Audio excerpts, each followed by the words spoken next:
BBC বাংলার সান্ধ্য অধিবেশন প্রবাহতে আপনাদের স্বাগত। আজ আপনাদের সাথে লন্ডন স্টুডিও থেকে আছি মানসী বড়ুয়া।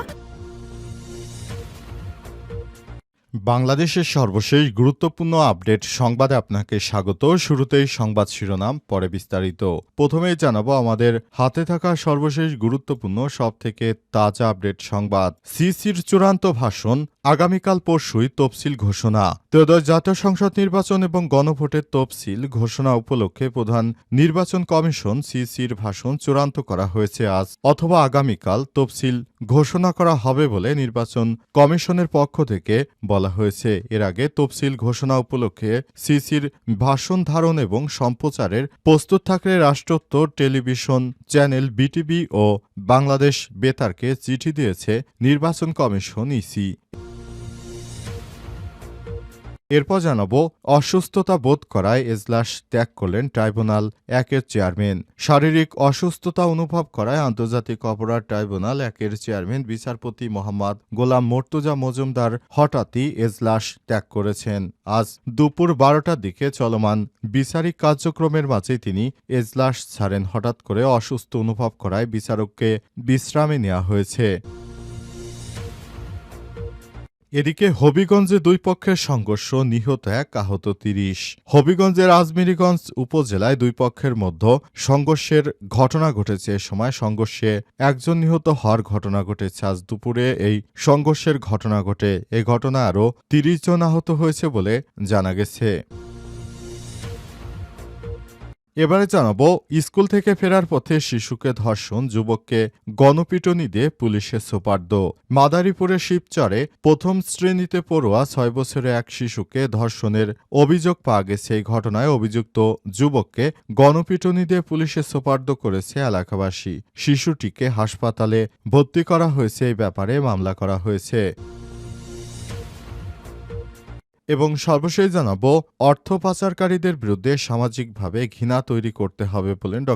সালেউদ্দিন আহমেদ। ভবিষ্যতে যেন দুর্নীতি আর মাথাছাড়া দিয়ে উঠতে না পারে, সেজন্য যারা দেশ থেকে অর্থ পাচার করে তাদের জন্য দেশের সাধারণ জনগণের পক্ষ থেকে ঘৃণা তৈরি করতে হবে। যারা অর্থ পাচার করে তাদের সঙ্গে কেউ আত্মীয় সম্পর্কতা রাখবে না, তাদেরকে সবাই ঘৃণা ভরে দেখবে। যেমনটা আমরা দেখতে পেয়েছি এর আগে মির্জাফরকে যেমন বাংলাদেশের মানুষ ঘৃণা ভরে দেখে, তার মতো লোক এই বাংলাদেশের জন্য অত্যন্ত পাপিষ্ট এক ব্যক্তি। তেমনভাবে যারা এদেশের অর্থ পাচার করে তাদেরকেও তেমনভাবে ঘৃণা চোখে দেখতে হবে। তাহলেই দেশে হয়তো সবকিছু ঠিক হতে পারে। এই ব্যাপারটি খুবই গুরুত্ব সহকারে দেখতে হবে। প্রিয় দর্শক, এতক্ষণ শুনছিলেন সংবাদ শিরোনাম, এবারে বিস্তারিত।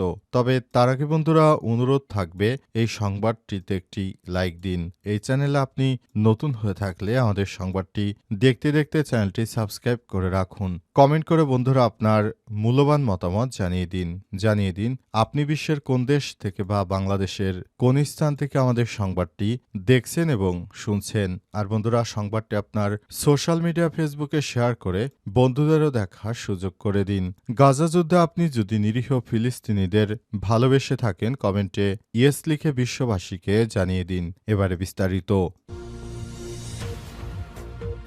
সিসির ভাষণ চূড়ান্ত, আগামীকাল পরশুই তফসিল ঘোষণা। ত্রয়োদশ জাতীয় সংসদ নির্বাচন এবং গণভোটের তফসিল ঘোষণা উপলক্ষে প্রধান নির্বাচন কমিশনার সিসির ভাষণ চূড়ান্ত করা হয়েছে। আজ বুধবার ১০ ডিসেম্বর অথবা বৃহস্পতিবার ১১ ডিসেম্বর নির্বাচনী তফসিল ঘোষণা করা হবে বলে জানা গেছে। এর আগে তফসিল ঘোষণা উপলক্ষে সিসির ভাষণ ধারণ এবং সম্প্রচারে প্রস্তুত থাকতে রাষ্ট্রোত্তর টেলিভিশন চ্যানেল বিটিভি এবং বাংলাদেশ বেতারকে চিঠি দিয়েছে নির্বাচন কমিশন ইসি। সোমবার রাজধানীর আগারগাঁও নির্বাচন ভবনে সাংবাদিকদের প্রশ্নের জবাবে ইসির জ্যেষ্ঠ সচিব আক্তার আহমেদ এই তথ্য নিশ্চিত করেন। ইসি সচিব বলেছেন, ভাষণ রেকর্ড করার জন্য বাংলাদেশ টেলিভিশন ও বাংলাদেশ বেতারকে চিঠি পাঠানো হয়েছে। রেকর্ডের জন্য ১০ ডিসেম্বর তাদের ডাকা হয়েছে। কোন সময় রেকর্ড করা হবে তা কমিশন জানিয়ে দেবে।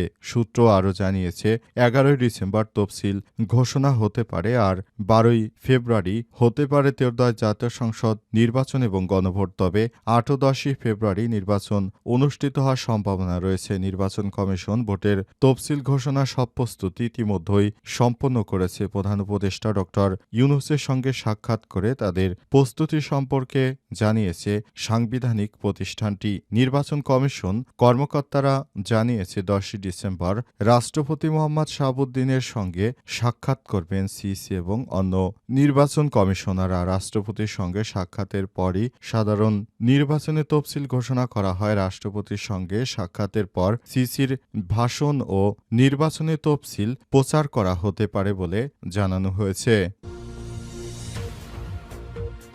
অসুস্থতা বোধ করায় এজলাস ত্যাগ করলেন ট্রাইব্যুনাল 1-এর চেয়ারম্যান।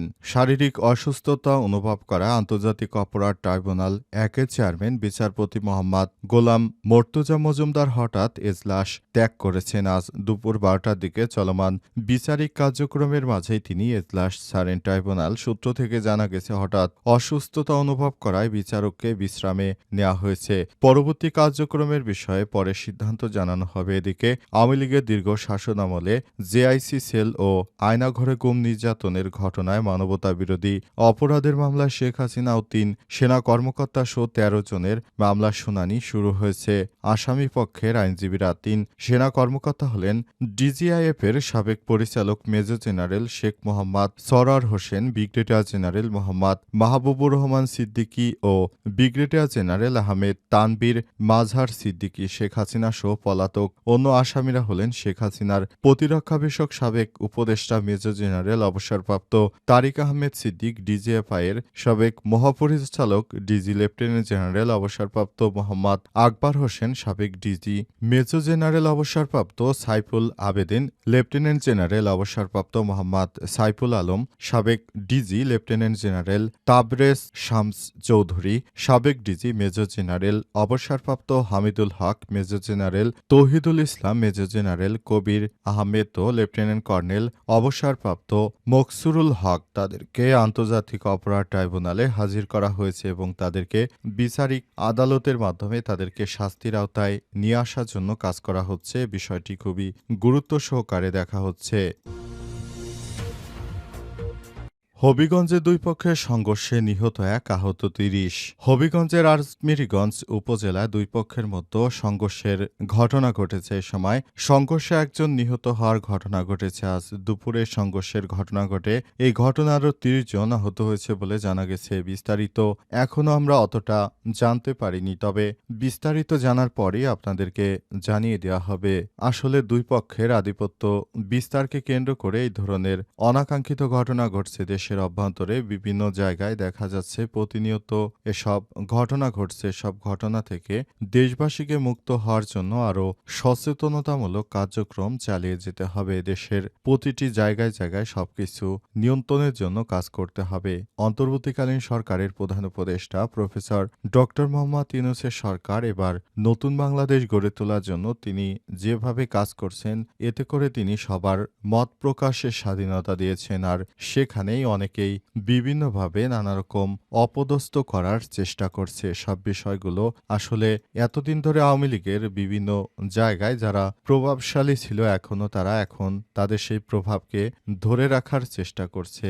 এই জন্য এই বিষয়গুলো খুবই গুরুত্ব সহকারে দেখতে হবে, কারণ এসব প্রভাব বিস্তার করতে যাচ্ছে নতুন করে বিএনপির একটি দল। তাই এই দুই পক্ষের মধ্যে দফায় দফায় সংঘর্ষের মতো এমন ঘটনা ঘটছে। সব ঘটনার কারণে পুরো এলাকার মধ্যে আবারও থমথমে অবস্থা বিরাজ করছে। এই ধরনের অনাকাঙ্ক্ষিত ঘটনা যেন আর না ঘটে, সে ব্যাপারটি সবাইকে গুরুত্ব সহকারে দেখতে হবে।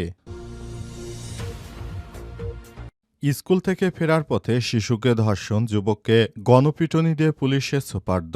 মাদারীপুরের শিবচরের প্রথম শ্রেণীতে পড়ুয়া 6 বছরের এক শিশুকে ধর্ষণের অভিযোগ পাওয়া গেছে। এই ঘটনায় অভিযুক্ত যুবককে গণপিটুনি দিয়ে পুলিশে সোপর্দ করেছে এলাকাবাসী। শিশুটিকে হাসপাতালে ভর্তি করা হয়েছে। এ ব্যাপারে মামলা করা হয়েছে। পুলিশ ও স্থানীয় সূত্র থেকে জানা গেছে, জেলার শিবচর উপজেলার দত্তপাড়া ইউনিয়নের এক দিনমজুরের 6 বছরের মেয়ে এবং স্থানীয় একটি বিদ্যালয় প্রথম শ্রেণীর ছাত্রী আজ দুপুরে স্কুল থেকে বাড়ি ফিরছিলেন। তিনি পথে অভিযুক্ত ওই এলাকার বিষ্ণু মজুমদারের ছেলে মিঠুন মজুমদার, বয়স 25, শিশুটিকে একা পেয়ে ভয় দেখিয়ে জোরপূর্বক রাস্তা থেকে তুলে নিজের ঘরে নিয়ে যায়। পরে সেখানে শিশুটিকে ধর্ষণ করে বিকেলে ছেড়ে দেয়। শিশুটি বাড়ি ফিরে আসলে তার শারীরিক অবস্থা দেখে পরিবারের সদস্যরা বিষয়টি আঁচ করতে পারেন। পরে শিশুটির কাছে ঘটনা শুনে তাকে দ্রুত চিকিৎসার জন্য শিবচর উপজেলা স্বাস্থ্য কমপ্লেক্সে ভর্তি করা হয়েছে। এদিকে ওই ঘটনাটি এলাকায় জানাজানি হলে স্থানীয়দের মধ্যে তীব্র